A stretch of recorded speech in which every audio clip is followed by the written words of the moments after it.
Vamos começar nossa revisão. Preciso que vocês peguem o seu livro, abram a página 18, a gente dá uma retomada, naquilo que nós vimos. Vamos falar um pouco sobre este ambiente dinâmico onde nós estamos em nossa casa comum, digamos assim, que é o planeta Terra. E aí, pegou o seu livro? Vou esperar só um instantinho.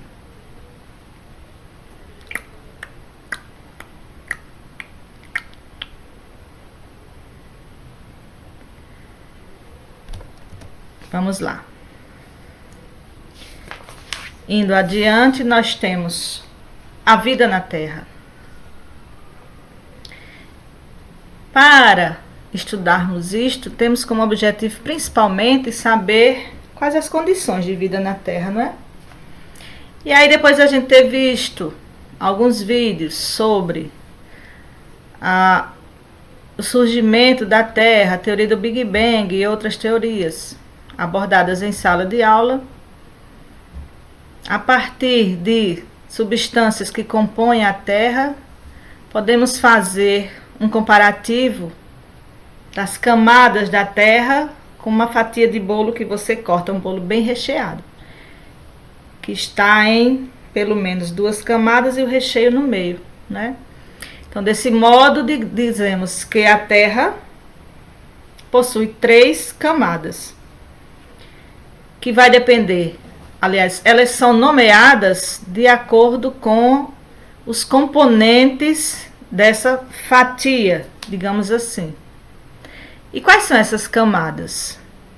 Ora, se depende dos componentes, nós temos como principais componentes materiais sólidos, materiais líquidos e materiais gasosos.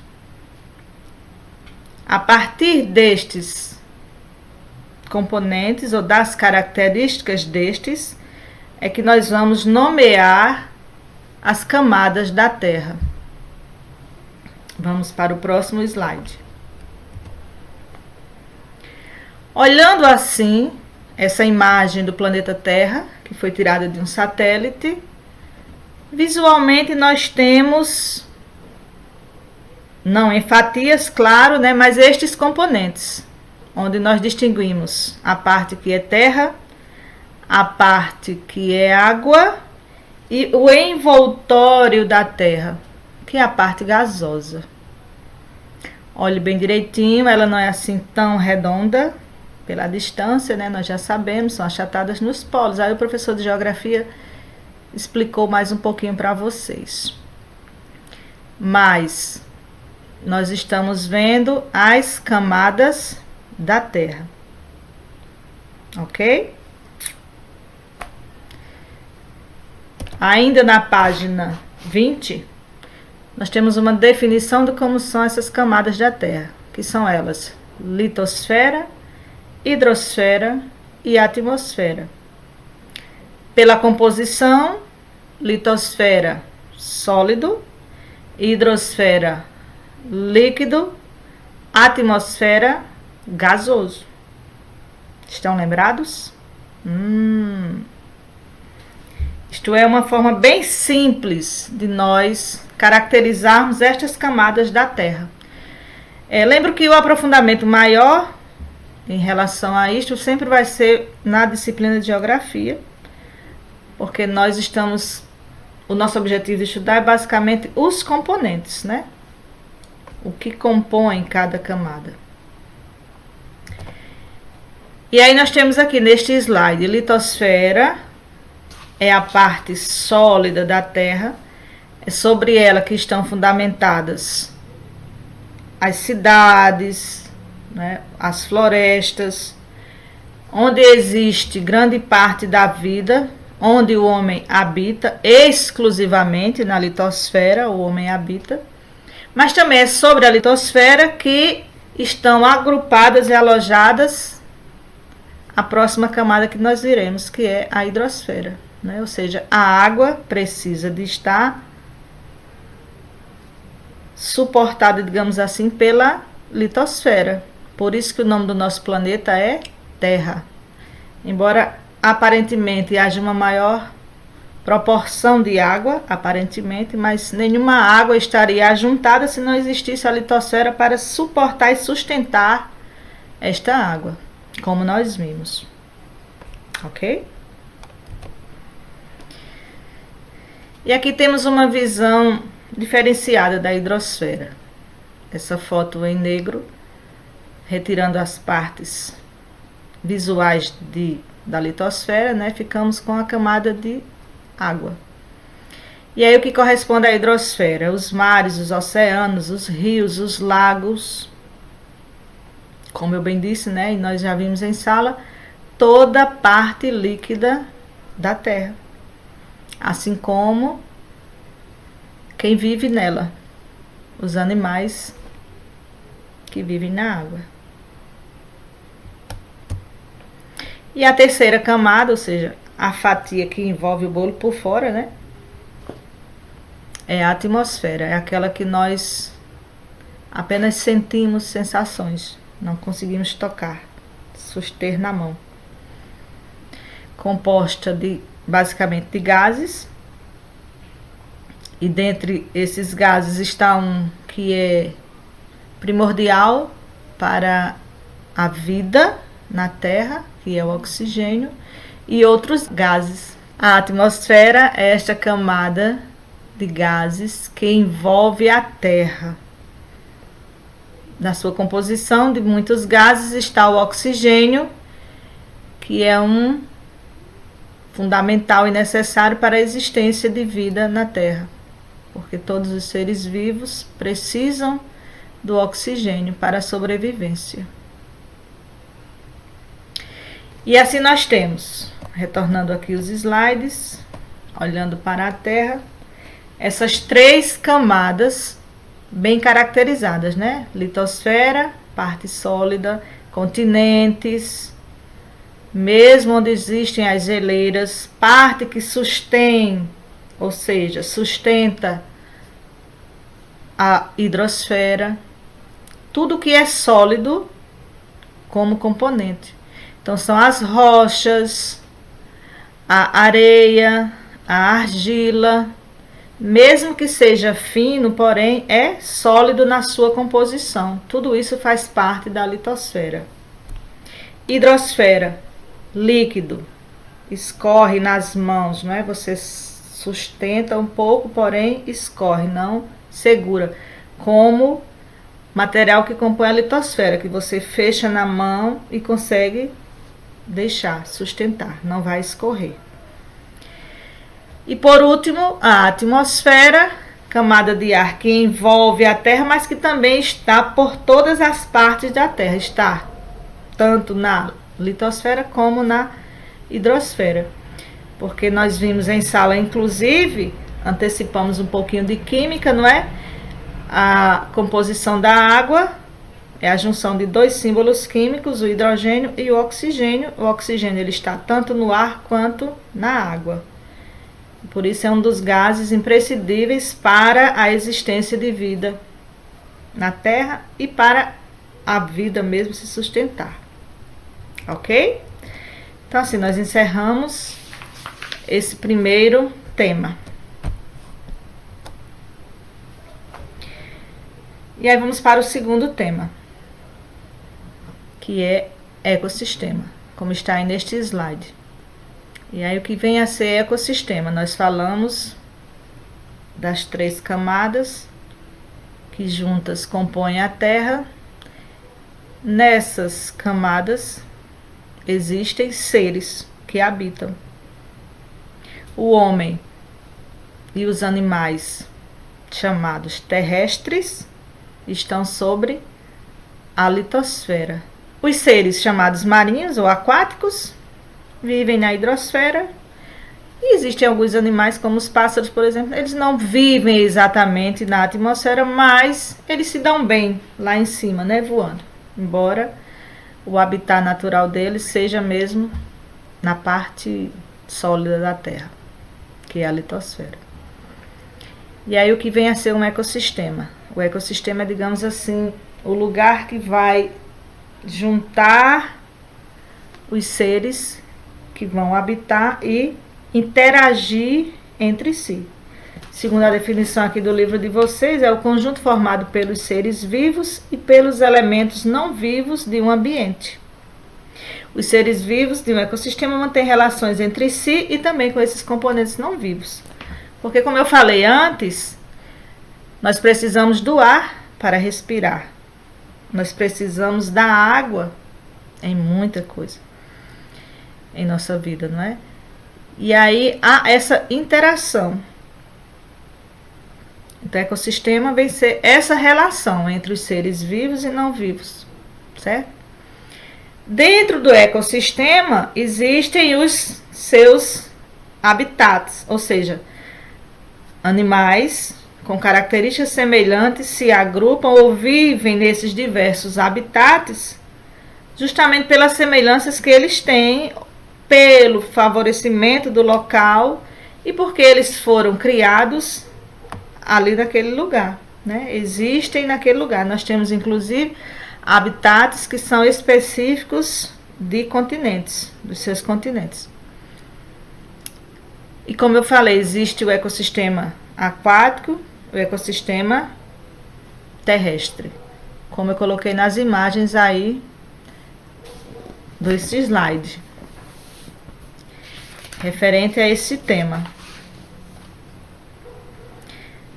Preocupados com o, digamos assim, isso também a gente conversou em sala de aula, né, muitas vezes, a forma como o homem utiliza os recursos naturais, principalmente o homem, né, que é ele quem degrada, é ele quem desmata, é ele quem mata desmedidamente os animais. Grupos de cientistas de várias áreas ou várias especialidades se reuniram, né, no mundo todo, nos vários continentes, preocupados em preservar ou explorar de maneira adequada o meio ambiente. E a partir desses estudos e dessas ações de interferência surgiu uma nova ciência que é recente, não para vocês, né, mas para o meu tempo é recente. Basicamente surgiu no final do século passado, que é a ecologia. E o que é ecologia? Logia é ciência, então é a ciência que estuda a natureza, digamos assim, os ecossistemas. A definição que está aí na página 23 do livro de vocês diz: a ciência que estuda as interações dos seres vivos entre si e com o ambiente é a ecologia. E nós vimos que o ecossistema é essa interação entre os seres vivos e o ambiente, de modo que a ecologia é uma ciência que está ligada diretamente com esse estudo dos ecossistemas. E o homem, mesmo sendo um predador natural da própria natureza, tem tentado, né, conscientizar os demais e as gerações desta necessidade de manutenção da natureza, de preservar mesmo, para que as próximas gerações encontrem ainda vida sobre a Terra, principalmente vida animal, e que vocês são os responsáveis em manter isso aí, não é? Então, dando continuidade, vamos lá. O tema 3 fala da relação entre os seres vivos. Já estamos na página 26 do livro de vocês. Os seres vivos estão na Terra, né? Se relacionam entre si e com o que a natureza oferece, vivos com não vivos. E essa relação entre si, principalmente gerada pela necessidade de viver, porque não só se alimenta de água e de ar, né? É preciso energia. Então, dentre essa geração de energia para manter a vida, nós temos os que são chamados seres produtores, né? próximo, nesse slide, aliás, nós temos a representação de 3 cadeias alimentares, onde na primeira coluna nós temos vegetais, da segunda em diante alguns animais. Então essa primeira coluna são exatamente aqueles que produzem energia que vai sustentar toda uma cadeia de seres vivos. E por que eles são chamados produtores? Vocês lembram que eu sei, falamos muito sobre isso, né? Eles são fotossintetizantes. Eles produzem o seu próprio alimento, ou seja, a energia que vai sustentar outros, que sustenta eles, eles são capazes de produzir. E nisto, né, somente os vegetais são capazes. Só eles possuem essa capacidade de produzir a própria energia. E aí eles vão alimentar alguns animais de pequeno, médio e grande portes, né? Desde insetos, roedores, mamíferos que se alimentam de vegetais, ao próprio homem. E aí dentro dessa sequência, ou seja, dessa relação de simbiose, de um sustentar o outro, nós vamos ter os 3 tipos, aí foi uma revisão que fizemos em sala. Os produtores, né? Vai a partir dele o que? Temos os herbívoros, que alimentam-se somente de vegetais, os carnívoros, que comem aqueles semelhantes, digamos assim, e os onívoros, que é o caso dos humanos e de alguns outros seres vivos que se alimentam tanto de vegetais quanto de outros animais. Estas são as nossas características, né? Embora algumas pessoas prefiram comer somente vegetais, por exemplo. Os veganos dos tempos atuais. E aí dentro da cadeia alimentar, nós estamos neste slide que só retrata a cadeia alimentar. Temos essa relação dos vegetais com os demais, e aí carnívoro, herbívoro. Vai o que nós temos chamados de níveis tróficos, né? O primeiro nível trófico sempre serão dos produtores, que estão no topo da cadeia alimentar. O segundo nível trófico corresponde aos primeiros consumidores, a gente chama consumidores primários. O terceiro nível trófico serão os segundos consumidores ou consumidores secundários. O quarto nível trófico vão ser os consumidores terciários ou terceiros consumidores, e aí segue dentro da cadeia alimentar, né? Dependendo da quantidade de consumidores que você tenha. Mas lembrando que o primeiro nível sempre serão os produtores. Sempre serão os produtores. Primeiro nível trófico, produtores. Produtores porque são fotossintetizantes, produzem seu próprio alimento, seu próprio sustento. Sempre vegetais. Sempre, sempre, sempre. Na vida de vocês para frente, quando estiverem estudando, sempre vão lembrar disso. Produtores, vegetais, primeiro nível trófico. Não vai esquecer. E aí nesse slide nós temos essa sequência, né? Embora agora nós estejamos falando de teia alimentar. O que diferencia a teia da cadeia alimentar? A cadeia, como o nome diz, está numa sequência. A teia não, você tem um animal que vai se alimentar de várias... Ele está inserido, aliás, em várias cadeias alimentares, porque ele se alimenta de mais de um tipo de animal, digamos assim. Como nesse exemplo aqui, nós temos o gavião, que se alimenta de lagarto, que se alimenta do coelho, que se alimenta da cobra. E ele está numa sequência aqui em várias cadeias alimentares, né? Por exemplo, o lagarto se alimenta do besouro, se alimenta de gramíneas, e o gavião come o lagarto. O coelho que come a verdura e o gavião come o coelho. E aí, como está no esquema, vemos aqui na primeira coluna os produtores, consumidores de primeira ordem, segunda ordem, terceira ordem, porque nós temos aqui até essa quarta coluna, certo? Então, nível trófico 1, nível trófico 2, nível trófico 3, nível trófico 4.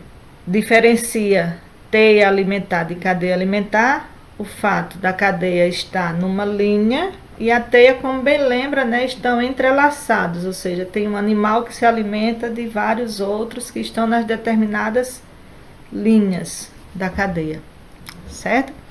Uma das últimas atividades que nós fizemos em sala, inclusive, foi vocês, em grupo, confeccionarem uma teia alimentar que ficou bem legal. Aproveito agora para dizer que estou com muita saudade de vocês. Em sala é diferente, minha gente, não tem graça ficar aqui na frente de um computador somente. É preciso vocês, o sorriso. Mas a gente vai falar via videoconferência. Vamos continuar, né? Bateu nostalgia agora. E aí, assim, eu sei que vocês gostam do canal Você Sabia. Eu coloquei aqui nesse slide 2 links para relembrar aquele nosso primeiro conteúdo lá, como a Terra se formou, a condição de existência de vida. E aí tem a curiosidade de vidas em outros planetas que foi descoberto, se não foi eles, do jeito que vocês gostam, eles abordam. Aí a outra coisa muito importante, vocês vão reler, relembrar da página 18 até a página 31 hoje. Esse slide foi somente para essa interação entre nós, não é? E o que você vai fazer depois? Tarefa? Não, hoje tem um teste, certo? Para responder esse teste, você precisa acessar o Moderna Compartilha com aquele e-mail e a senha que recebeu da escola. Nessa página do Moderna, você vai acessar a plataforma LMS. Eu coloquei os 2 links, né, para o caso de você ter dificuldade, mas aí já vai direto. Só que para abrir o LMS, precisa você primeiro abrir a página do Moderna Compartilha. No LMS, na sua sala, que é o 6º manhã, vai ter uma atividade, teste de ciências.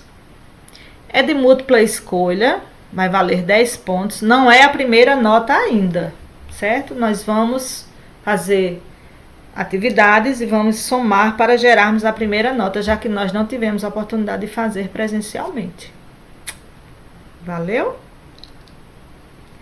Depois, como eu coloquei lá no vídeo inicial da sala, a gente vai se ver via chamada de vídeo, que também é pelo Moderna, certo? Por isso que é importante vocês baixarem, se não tiver, vai precisar. Porque será um canal assim bem de ligação nosso. O Moderna Compartilha. Bons estudos. Continue em casa, porque nós precisamos, né? Vocês estarem em casa, eu também vou ficar em casa, que eu sou do grupo de risco. Quem diria que nós estaríamos assim, mas estamos, né? A história vai contar a nossa história depois. Deus abençoe.